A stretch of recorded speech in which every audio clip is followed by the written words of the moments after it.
Est-ce que ton corps essaie de te dire quelque chose, mais tu n'écoutes pas? On a souvent tendance à considérer notre corps comme une machine.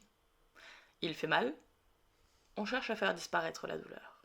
Il est fatigué, on boit un café. Quand il est tendu, on continue, malgré tout. Et si avant d'être un problème à régler, ces sensations étaient une invitation à ralentir, à se poser les bonnes questions? Je suis Oran, je suis professeure de yoga et aujourd'hui je voudrais te partager 5 signes qui peuvent être l'occasion de t'arrêter quelques instants pour écouter ton corps. Premier signe, une fatigue qui ne passe plus.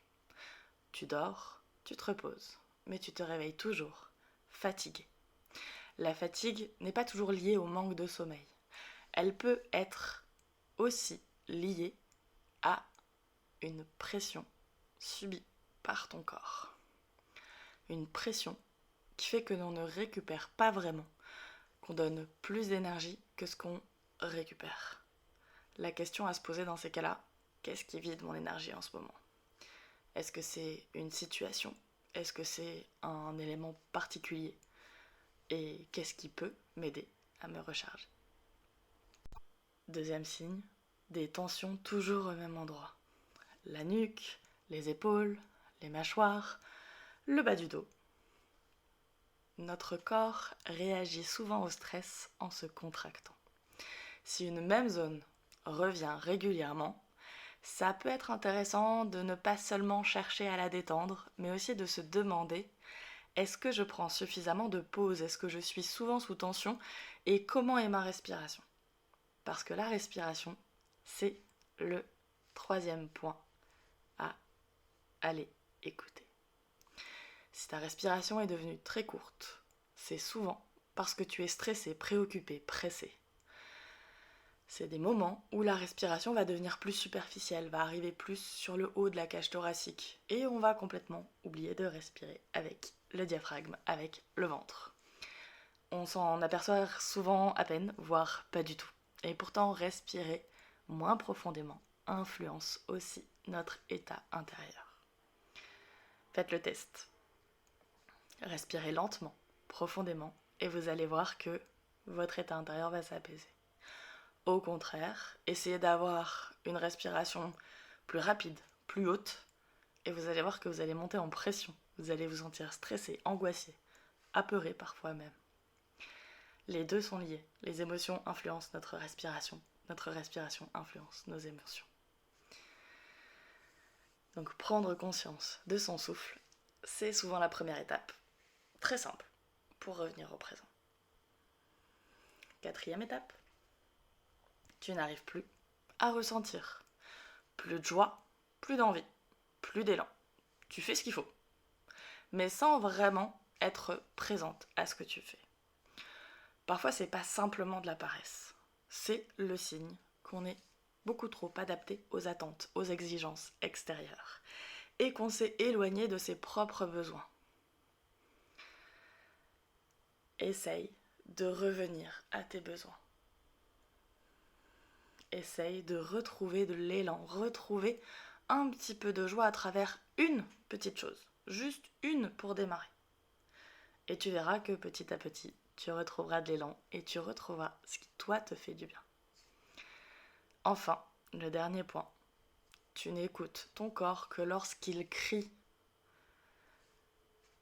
C'est peut-être le plus grand signal, c'est que tu ne fais pas attention à toi et tu ne te mets pas en priorité. Il a besoin d'attendre, d'être sur un point de non-retour pour que tu l'écoutes.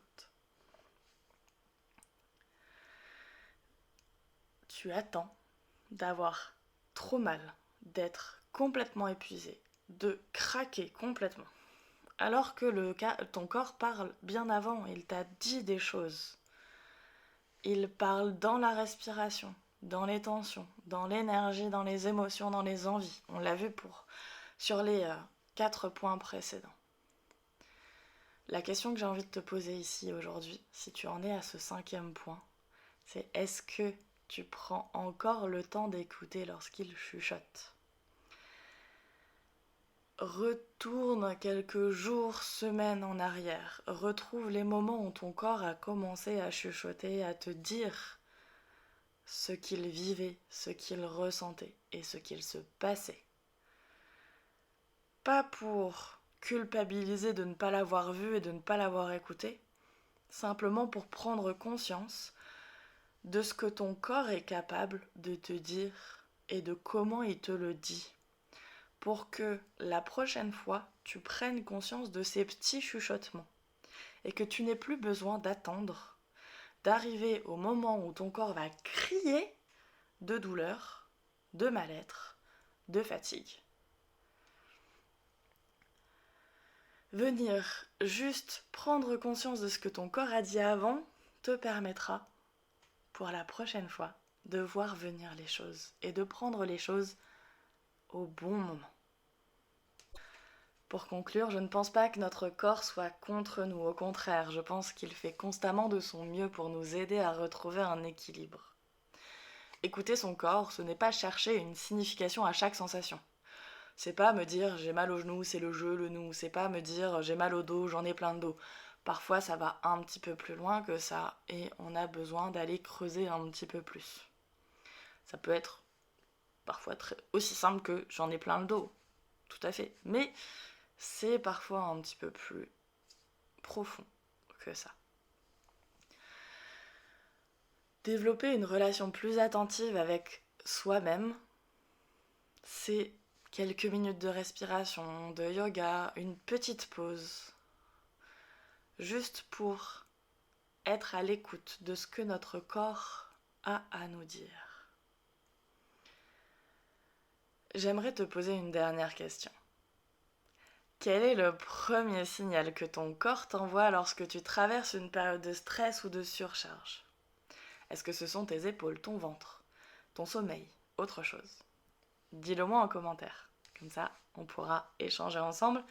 Et les personnes qui n'ont pas pris cette habitude d'être à l'écoute de leur corps pourront aller voir un petit peu vos réponses et pourront du coup se dire « Ah tiens, j'avais pas pensé, mais ça peut-être que effectivement c'était un signal. »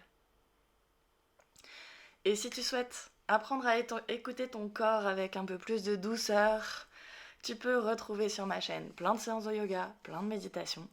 Et tu peux aussi aller dans la barre de description pour avoir accès à une méditation offerte pour revenir à soi. 8 minutes pour revenir à soi. Pas plus long que cette vidéo, on est à 8 minutes 7. Tout simplement.